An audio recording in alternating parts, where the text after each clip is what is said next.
और दूसरी तरफ हम देखते हैं कि हमारे पास ऐसा कोई मैकेनिज्म नहीं है कि जब इंडिया ने पानी छोड़ा है तो वो इतना ज़्यादा पानी आ गया कि हम उस फ्लड को भी हम भुगत रहे हैं और हमारे पास कोई स्टोरिंग कैपेसिटी भी नहीं है। तो हम ये डुअल बेसिकली जो इफेक्ट है उसको हमें फेस करना पड़ रहा है कि हमें। Looking back at your career, कौन सी चीजें जो आप फील करते हैं? देखो ना कुछ सर, अभी आपकी लंबी स्टोरी है, आगे जाएंगे, अभी तो आप बिल्कुल इब्तिदा में है, लेकिन जो थोड़ा बहुत अभी आपकी गुजरी है जो प्राउड फील करते हैं कि यार ये टास्क या ये काम जो किया था इट वाज इंटरेस्टिंग या इट वाज कुछ अचीवमेंट थी। मैं जिस बुक की बात कर रहा था, एक तो ये मुझे मतलब पर्सनली एक मुझे इन्वायरमेंटल सिक्योरिटी की थ्योरी स्पेसिफिकली ना मुझे ये लगता है कि इस पे काम भी होना चाहिए फर्दर। और क्योंकि ये नज़र आ रहा है कि फ्यूचर में ये सारी चीज़ें और अगर जी व्यूअर्स, डॉक्टर उस्मान के साथ बैठे हैं, उनकी एजुकेशन कैरियर के बारे में हमने पार्ट फर्स्ट में देखा, फिर हमने उसकी कैरियर, फूड इंडस्ट्री और पेट्रोलियम इंडस्ट्री का जो वेस्ट है कैसे उसको ट्रीट करते हैं, डील करते हैं, क्या इश्यूज है। अब आते हैं रिसेंटली उनकी इसके अलावा जो मसरूफियात है। उस्मान, एक किताब आपने लिखी थी, लिख रहे हैं, वो क्या स्टोरी है?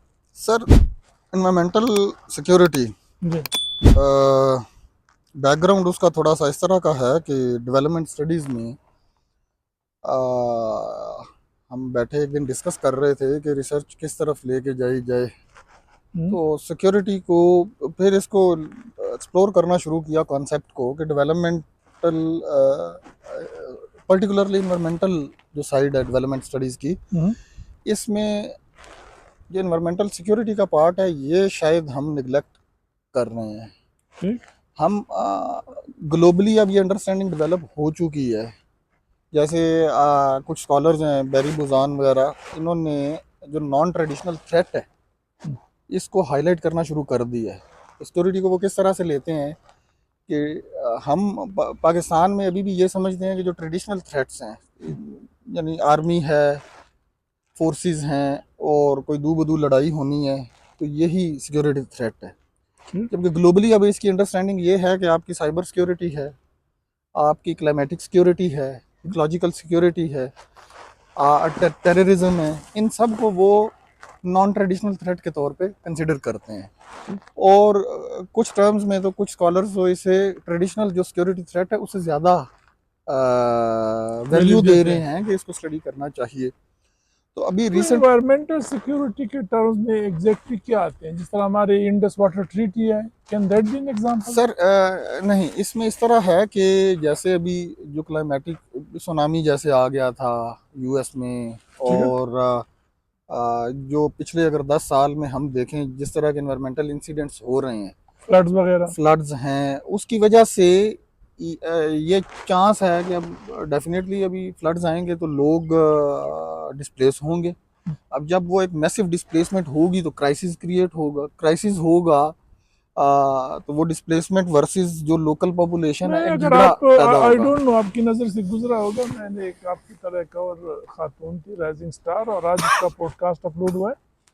पहली दफ़ा हमने इन्वायरमेंटल रिफ्यूजीज यस कि जी अब आइंदा आप ड्राउट की वजह से या फ्लड की वजह से लोगों को शायद अपने देहात छोड़ने पड़े, अपना इलाका छोड़ना पड़े, और environmental refugees going to be one of the issue.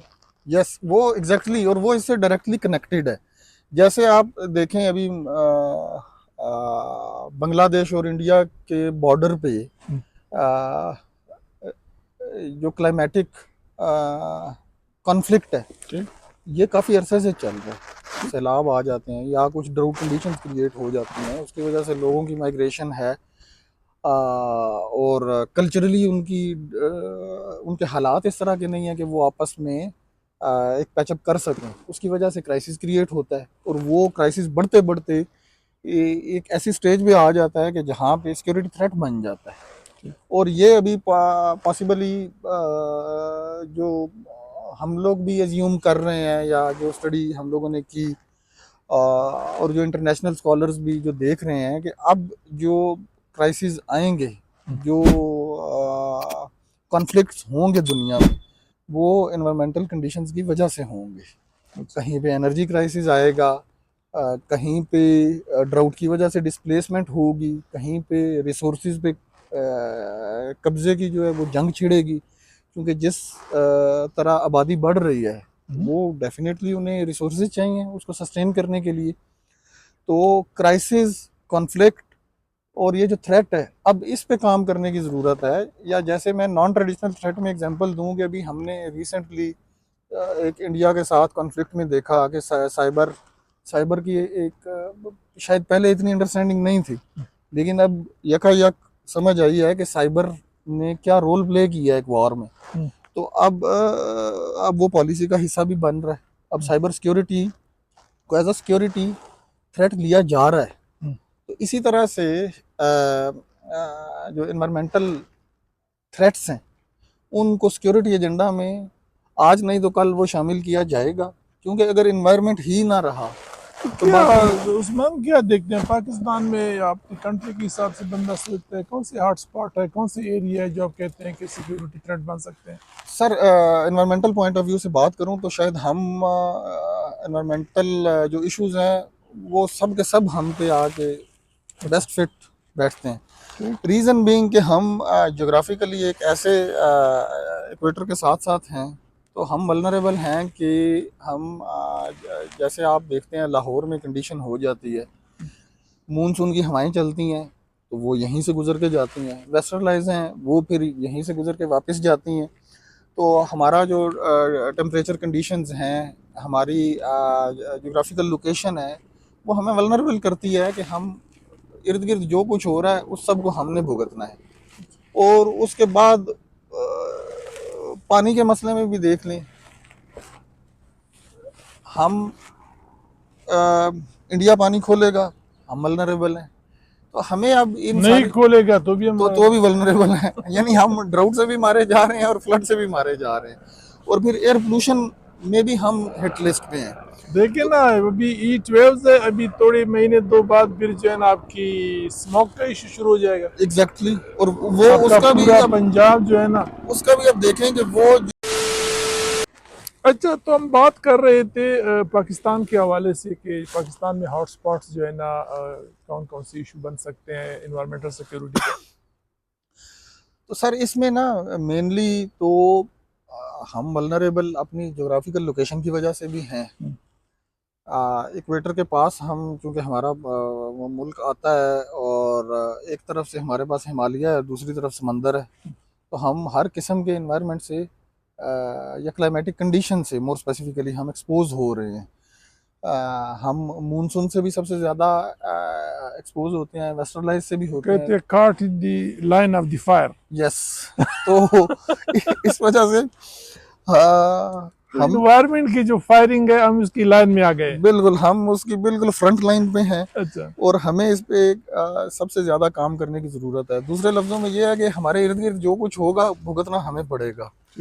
तो उसमें हम ये भी नहीं कर सकते कि चलें हम वो उन सब का गन तो भुगत रहे हैं, ऊपर से हम इसमें कोई वैल्यू एडिशन करें, हम मजीद ऐड करते जा रहे हैं। हम लेकिन एक दो हमारे जनरल व्यूअर के लिए सादा अल्फाज में, इस तरह वाटर इशू है हमारा पड़ोसी मुल्क के साथ, तो वो एक इशू बन सकता है दोनों सूरतों में, जिस तरह आपने कहा। यस एग्जैक्टली वो जब पानी रोकते हैं तो हमारे पास पानी की कमी हो जाती है। जैसे कि अभी पर कैपिटा जो वाटर नीड है वो 1000 क्यूबिक मीटर पर पर्सन एनुअली होनी चाहिए। अब वो तकरीबन 750 से 800 पे आ चुकी है पाकिस्तान की। शायद इससे भी कम है। शायद बिल्कुल लेटेस्ट फिगर अगर उसके देखेंगे तो वो इससे कम होगी। और दूसरी तरफ हम देखते हैं कि हमारे पास ऐसा कोई मैकेनिज्म नहीं है कि जब इंडिया ने पानी छोड़ा है तो वो इतना ज़्यादा पानी आ गया कि हम उस फ्लड को भी हम भुगत रहे हैं और हमारे पास कोई स्टोरिंग कैपेसिटी भी नहीं है। तो हम ये डुअल बेसिकली जो इफ़ेक्ट है उसको हमें फेस करना पड़ रहा है कि हमें उस डिज़ास्टर का भी नुकसान है, और दूसरे नंबर पे अगर वो डिज़ास्टर नहीं हो रहा उस सूरत में हम ड्राउट से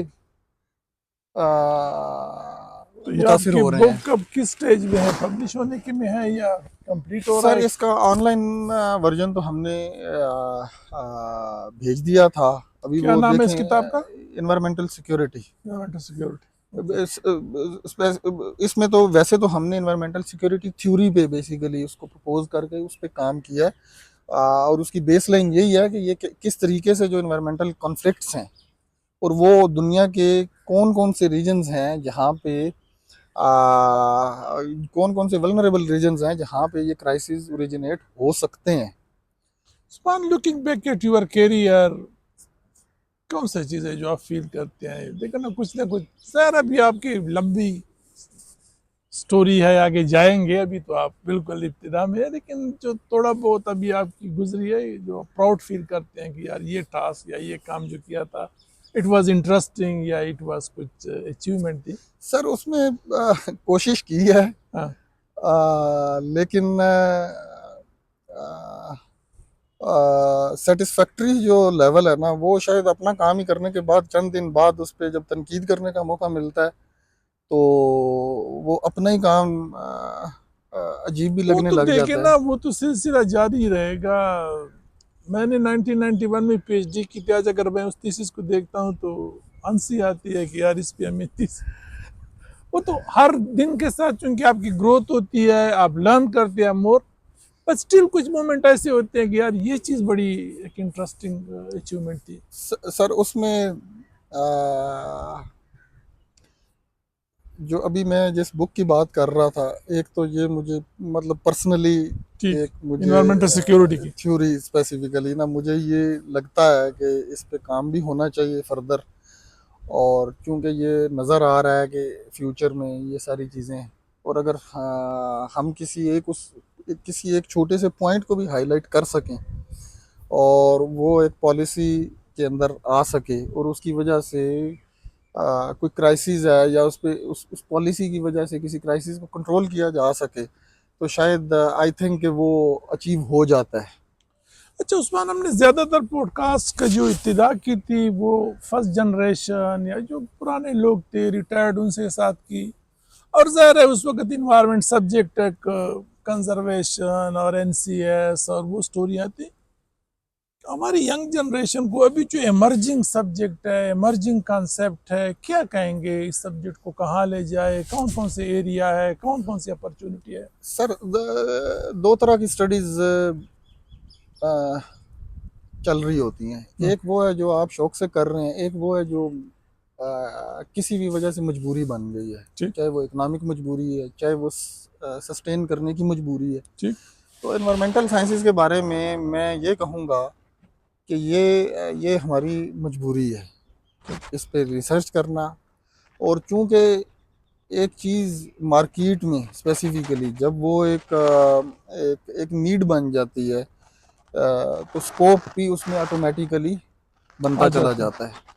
तो जैसे आजकल अगर दो सब्जेक्ट्स की बात करूं, एआई है या इन्वायरमेंटल साइंस है। एआई अगर आपकी इकोनॉमिक का सस्टेनेबिलिटी को एक बैकबोन प्रोवाइड कर रही है या वो ज़रूरत बनती जा रही है हर चीज़ की, हर सब्जेक्ट की, तो इन्वायरमेंट दूसरी सूरत में मजबूरी बनता जा रहा है कि अगर ये इन्वायरमेंट ही सेफ ना रहा तो ना एआई रहेगी ना कोई और चीज़ रहेगी। तो ये वो मजबूरी है हमें हमारी जिसको हमें स्टडी करना है।